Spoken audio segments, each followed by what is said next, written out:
네, 시사인터뷰 오늘 2부 유튜브 라이브로 넘어왔습니다. 우리 사회 현안을 법률 전문가의 눈으로 보는 시간, 세상 돋보기 시간, 최기영 변호사와 함께 하겠습니다. 안녕하십니까? 반갑습니다. 네, 자, 요즘 보면 입법부와 행정부의 싸움밖에 안 보입니다. 그렇죠. 거기에 사법부는 결정을 내리고 참 이렇다 보니까 국민들은 한숨만 내쉬는 것 같고요. 네. 예.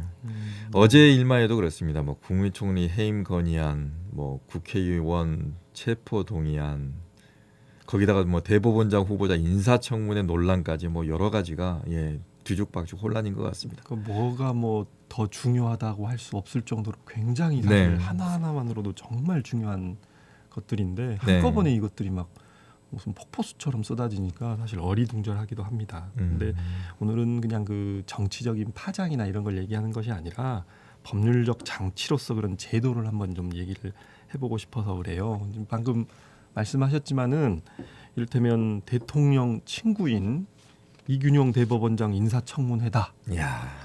뭐 한덕수 국무총리 해임 건의안이다. 음. 뭐 이제는 해임 건의안이 가결이 됐죠. 이제는. 네. 그다음에 이재명 더불어민주당 대표에 대한 체포 동의안 가결.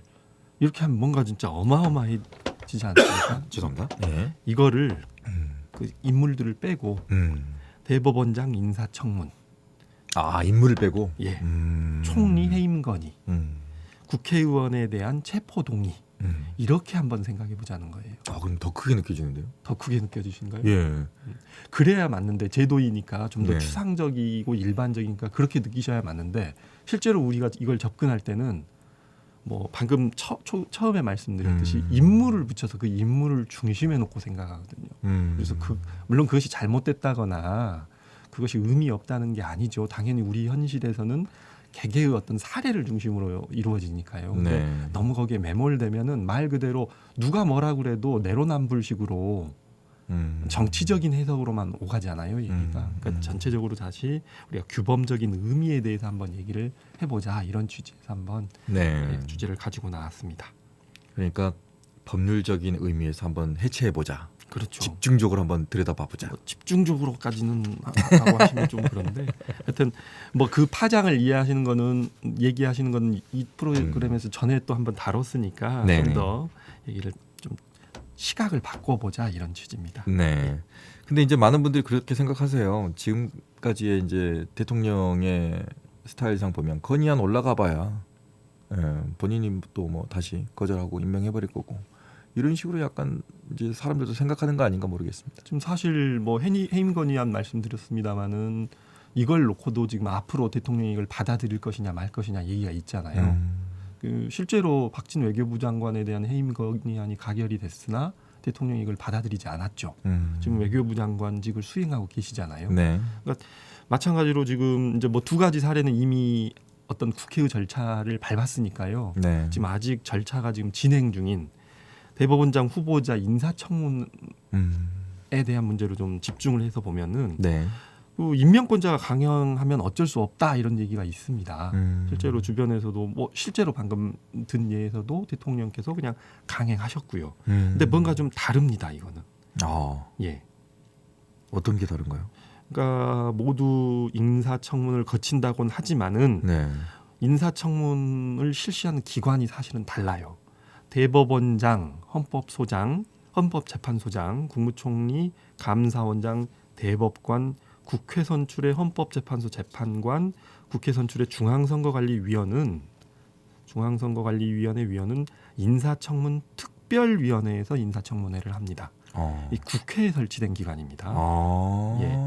국무위원, 우리들이 흔히 행정각부 장관이라고 하시잖아요. 네. 국무위원 중에서 임명하는데요. 네. 그 국무위원, 그다음에 얼마 전에 이동관 방통위원장 네네. 했잖아요. 예. 방송통신위원회의 위원장, 국가정보원장, 공정거래위원회 위원장이나 뭐 검찰총장, 경찰청장 등등은 인사청문 특별위원회가 아니라 소관 상임위원회에서 인사청문을 실시합니다.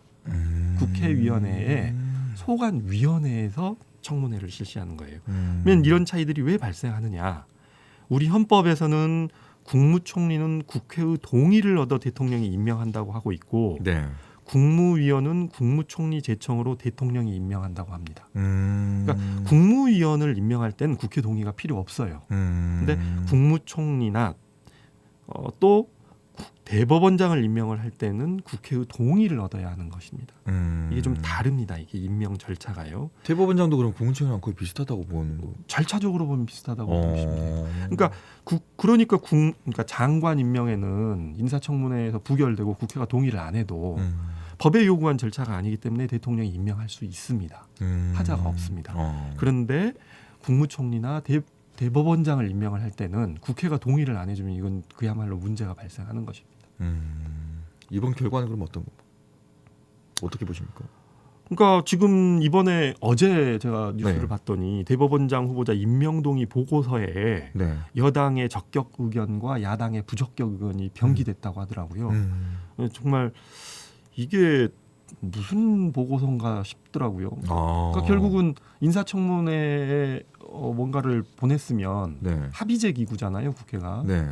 그러네. 동의안을 적격으로 채택을 하든 부적격으로 채택하든 양당 간에 뭔가는 채택을 해야 될 건데. 야, 지금의 보고서가 그러니까 지금 보고서가 무슨 적격 의견과 부적격 의견을 병기했다는 것은 아무런 판단을 안 한 것이거든요. 지금의 우리나라의 정치 소위 말하는 판을 그대로 보여주네요. 한쪽은 적격, 한쪽은 부적격. 그러니까 그 뭐 당연히 부정적으로 볼 수밖에 없는 거죠. 근데 이제 저는 뭐 적격으로 하자고 했던 분을나 부적격으로 하자고 했던 분들이 문제가 있다기보다는 전체적으로 국회가 이러면 안 된다는 것입니다. 지금. 그러니까 이제 이렇게 되면 어쨌든 절차는 거친 거거든요. 어차피 그 대법원장 임명 동의안, 그러니까 인사청문회 보고서는 어떤 구속력은 갖지 않습니다. 임명 동의안과는 다른 것이거든요. 근데 그렇지만은 뭔가 국회에서 뭔가 어떤 절차를 요구를 했을 때는 그것에 대해서 응답을 해야죠. 그러네. 아무것도 아닌 응답이 없는 셈이나 마찬가지 아닌가요? 이러면은 국회의원이 그 자리에 왜 있냐는 얘기까지 나올 수 있겠네요. 그럴 수도 있죠. 예. 네. 그리고 청문회 뭐하러 해? 본인들 뭐 이렇게 나와가지고 서로 간에 뭐 이제 고성 오가고 사태질하고 뭐 사퇴하세요 이런 말을 하려고 하는 건가? 청문회 그렇죠. 무용론도 나올 수 있겠는데. 그렇습니다. 근데 이제 또 다르게 보면은 네. 사실 국회 동의 절차라는 거는 헌법에 규정된 절차이고, 그러니까 방금 말씀드렸잖아요. 대법원장을 임명할 때는 국회의 동의를 얻어서 대통령이 임명한다고 하거든요. 그러니까 국회 동의가 없으면 네. 정말 이제 큰 문제입니다. 헌법적 비상 상태입니다. 근데 그 전에 야. 인사청문회에서 보고 그 어떤 적격 의견으로 채택할 것이냐 말 것이냐 이 문제는 국회 동의에 이전에 거치는 문제이거든요. 근데 지금 국회에서 어떤 의견을 정리를 못한 것 아닙니까? 차라리 채택이라고, 그러니까 적격이라고 의견을 줬다면 대통령이 그대로 국회 동의안을 상정해서 동의를 받아서 임명하면 됩니다. 부적격이라고 하면은 그때 이제 정치적으로 판단을 하면 되는 것이고. 근데 지금 아무런 판단이 없는 거나 마찬가지이기 때문에 야, 이거 애매한 상황이 됐네요, 지금. 정말 그렇죠. 대통령이 그럼 뭐 판단을 내릴 수 없겠는데요? 그러면 실제로 판단을 내릴 수 없는 게 아니라 판단하셔야 되거든요.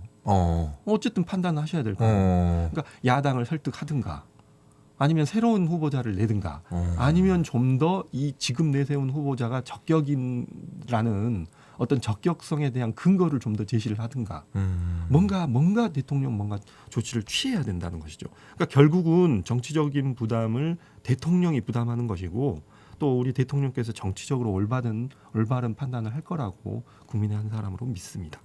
예. 만약에 그러니까 국회가 동의하지 않으면 네. 장관하고는 다르게 네. 대통령도 임명할 수가 없을 수 있습니까? 이게 지금 많은 분들이 네. 헌법에서 제가 자꾸 누차 말씀드리지만 네. 동의를 거쳐야 된다고 하기 때문에 네. 동의 없이는 임명할 수 없다라고 말씀하시는데 네. 꼭 그런 것은 아니라고 네? 또 생각해 볼 점이 있다고 제가 좀 말씀을 드려야 될 것 같아요. 그러니까 대통령이 할 수 있어 없어요 지금 임명할 수 있어 없어요. 먼저 네. 사례를 보면 1988년 7월 2일에 네. 이 지금 이 헌법 네. 이 시행된 후에 국회에서 대법원장 후보자 임명 동의가 부결된 적이 있었다고 합니다. 노태우 대통령 시절인데요. 근데 그때는 그러니까 다른 분을 다시 내세우셔가지고 다른 분이 대법원장이 되셨어요. 근데 이제 그 직접적으로 대법원장에 대한 건 아닌데 대법원장과 같이 그 헌법에서 대통령이 국회 동의를 얻어야 된다라고 한 직위 중에 국무총리가 있다고 말씀드렸잖아요. 네. 또 감사원장에 대해서도 그런 절차가 있거든요. 근데 들어보셨을 거예요. 국무총리 서리, 서리. 감사원장 서리 해서 임명을 강행한 예가 있었습니다. 언젠가요? 그게 이제 그 김종필 국무총리 서리라고 한번 혹시 기억나시나요? 예, 김대중 대통령 시절이었는데요. 네. 물론 이제 그때는 국회가 동의안을 부결시킨 건 아니었습니다. 그러니까 부결시킨 건 아니고 당시 다수당이 보수 야당이었는데요. 임명 동의안을 부결시키려고 하니까 소수당이었던 여당 쪽에서 표결 자체를 무산시켰습니다. 예, 표결 자체를 무산시키자 대통령이 국회 동의안을 보냈는데 국회에서 처리를 안 하니까 일단 국무총리를 서리라는 이름으로 임명하겠다 해서 임명했었습니다. 그래서 그때 다수당인 한나라당에서 1998년에 헌법재판소에 권한쟁의 심판을 청구했던 적이 있습니다. 결과적으로 국무총리에 대한 동의권은 국회가 행사하는 것이지 개별적인 국회의원이 행사하는 것은 아니다. 해서 헌법재판소에서는 각하했어요. 근데 그렇긴 한데 재판관 세 분은 이것은 권력 분립의 원칙에 명백하게 위반되는 행위다. 헌법에서 동의를 받으라고 했지 않느냐. 동의 없이 국무총리 서리를 임명할 수는 없다.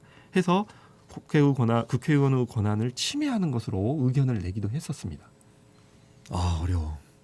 그러니까 결과적으로 유사한 국무총리를 임명한 사례에서 물론 동의가 부결된 것은 아니었지만 국회 동의 없이도 임명했을 때 서리로. 예, 임명을 했을 때 물론 서리죠. 서리지만 실질적으로는 국무총리의 역할을 수행하는 것이거든요. 그것을 했을 때 대통령이 임명을 강행했던 사례가 있고 그것에 대해서 일종의 사법기관인 헌법재판소는 판단을 보류했다라고 생각하시면 되겠습니다. 각하했으니까요. 어찌됐든 간에 대통령은 역할을 하게 거기에 어떤 사람을 앉힐 힘은 있네요. 그런 힘은 있죠. 그러니까 이것이 아주 엄중한 사태라는 것입니다. 이게 지금 법적 안정성, 사법적인 신뢰에 관한 문제거든요. 지금 여러 가지 문제가 돼서 만약에 이 동의안이 부결이 됐는데 이것을 임명을 강행한다. 헌법에는 분명히 반환 절차이거든요. 근데 지금 선례도 있다고 제가 말씀드렸잖아요. 네. 그러니까 어떤 식으로든 표결 자체를 무산시켜가지고 임명을 강행한다. 옛날에도 그랬지 않느냐. 그러니까 지금 방금 말씀드린 표결을 무산시킨 소수 야당이 지금의 야당의 전신이거든요. 그러니까 똑같은 일이 또 되풀이될 수 있다는 거죠. 이거는 과거 사례 따져보고 강행할 수 있겠다는 생각이 너무 많이 드는데. 뭐 꼭 그렇게 부정적으로 생각하실 건 아니고요. 왜냐하면은 지금 이게 사법적 신뢰라는 것이 또 좀 전에도 말씀드린 이재명 대표에 대한 국회의원에 대한 체포 동의안 가결이나 총리에 대한 어떤 해임 건의안하고는 또 성격이 다른 것이거든요. 사법 신뢰라는 게 쌓기는 어려운데 무너지는 건 한순간이고 다시 또 회복하기는 더욱더 어렵습니다. 실제로 지금은 판결 선고를 좀 앞두고 계시긴 한데 전임 대법원장이 구속됐었지 않습니까? 몇 년 전에. 네. 벌써 몇 년 전이죠. 실제로 법원에서 벌떡 일어나가지고 판사님들 당신들도 이렇게 나쁜 짓 하면서 무슨 자격으로 우리를 심판하느냐 하시는 분들도 몇 명 계셨어요. 계셨어요라고 하면 계셨다고 합니다. 제가 직접 본 건 아닙니다. 한 말 물러서시는 건가요 지금? 정확하게 얘기를 해야 되니까요. 근데 이런 말들이 그때 자꾸 몇 년 전이긴 하지만 회자됐던 것이 단순한 헛소문은 아니거든요. 그러니까 그런 말들이 적당한 것이냐, 또 정말로 어떤 그런 말을 할 수 있는 지위에 있는 분들이 억울함을 갖고 한 것이냐는 변론으로 그런 얘기가 나온다는 것 자체가 정말 중요한 것입니다. 사법부 수장이 위헌성의 논란이 있는 이를테면 대법원장 서리로 임명된다는 게 그게 말이 되는 건 아니잖아요. 그런 게. 그러니까 야당을 설득해서 국회의 동의를 이끌어내든가 적절한 능력과 도덕성을 갖고 있다는 점을 추가로 입증을 해야 됩니다. 그것도 아니면 새로운 인물을 추천하는 것도 고려해 보셔야 되죠. 이게 본질적으로는 이렇게 인사청문 특별위원회에서 아무런 의견도 못 내는 상황으로 만들 것이 아니라 이제 그것을 놓고 정치적으로 막 이렇게 니탄내탁 공방을 벌릴 것이 아니라 채택 보고를 이끌어낼 만한 그런 능력과 도덕적 자질을 가진 분들을 제시해야죠 국민들에게. 예. 우리 대통령이 그런 정치력을 발휘할 거라고 믿습니다 정말로. 예. 진짜 믿으시는 거예요? 아 그러길 바라야죠. 아니 지금까지 계속해서 우리는 바라고 있었는데 네. 정말로 그 바라는 대로 간 건지 아니면 또 믿어봅시다 우리가. 그러면 이제 이 대법원장 후보자에 대해서도 국회의원 이번에 그 이재명 당대표 이재명 국회의원이죠. 네. 체포 동의안. 동의안 가결 뭐 부결 이거 하듯이 똑같이 국회의원들 다 참석해야 됩니까? 그 이제 정족수가 좀 다른데요. 아. 대법원장에 대한 임명 동의안이 가결되기 위해서는 국회 과반수가 출석해서 출석 과반수의 찬성을 얻어야 됩니다. 지금 제적 의원이 298명이라고 하던데요. 그러니까 이론적으로 보면 이 중에 과반수니까 150명만 나오셔가지고 그 중에 또 과반수니까 이 75명 이상, 76명 이상만 동의하면 돼요 이론적으로. 근데 이게 문제가 갖는 심각성이 있기 때문에 일단 야당이 부결시키기 위해서 의원들을 총동원할 거 아니겠습니까? 그럼 여당도 일단 총동원해야죠. 그러니까 거의 지금 이번에 체포동의안도 거의 제적 의원 대부분이 표결에 참석하셨잖아요. 네. 이 경우도 아마 제적 의원 대부분이 표결에 참석하실 수 있을 것 같아요. 근데 이렇게 얘기하는 것은 정치적인 얘기고 네. 사실은 사법부의 수장을 임명하는 국회의 동의안이란 해결이라는 굉장히 엄중한 헌법적인 행위이거든요. 네. 대부분의 국회의원들이 참석하셔서 표결하셔야죠. 아 그렇죠. 그게 지금 당연한 건데 왜 참 어쩌다가 우리가 이렇게 돼버렸습니다. 네. 당연히 그 업무를 하라고 보낸 사람들한테 제발 이번 건은 다 와야 돼. 이렇게 우리가 부탁을 해야 되는 상황이 와 있으니. 우리가 부탁 안 해도 우리 그 인식이 달라지신 의원님들이시기 때문에 대부분 참석해서 이 중요한 사태를 해결하기 위해서 중지를 모을 거라고 저는 생각합니다. 그 과정에서 설령 좀 소리도 좀 지르시고 소란 사태질도 좀 하시고 하신다고 하더라도 이게 다 이 중요한 행위를 위해서 거쳐가는 과정이라고 이해해 볼 수 있을 것 같습니다. 앞으로는 국회에서 무슨 표결 같은 거 있을 때 우리는 빈자리부터 좀 찾아봅시다. 누가 저기에 안 왔나. 찾아볼 거야. 자, 지금까지 세상 돋보기 최기영 변호사와 함께했습니다. 고맙습니다. 네, 감사합니다. 시사 인터뷰 오늘도 여기서 마치도록 하겠습니다. 지금까지 구성 최현영, 기술 최상혁, 저는 김규민이었습니다. 고맙습니다. 언제 어디서나 내 손 안의 뉴스. 광주 MBC 뉴스 유튜브 구독으로 함께하세요.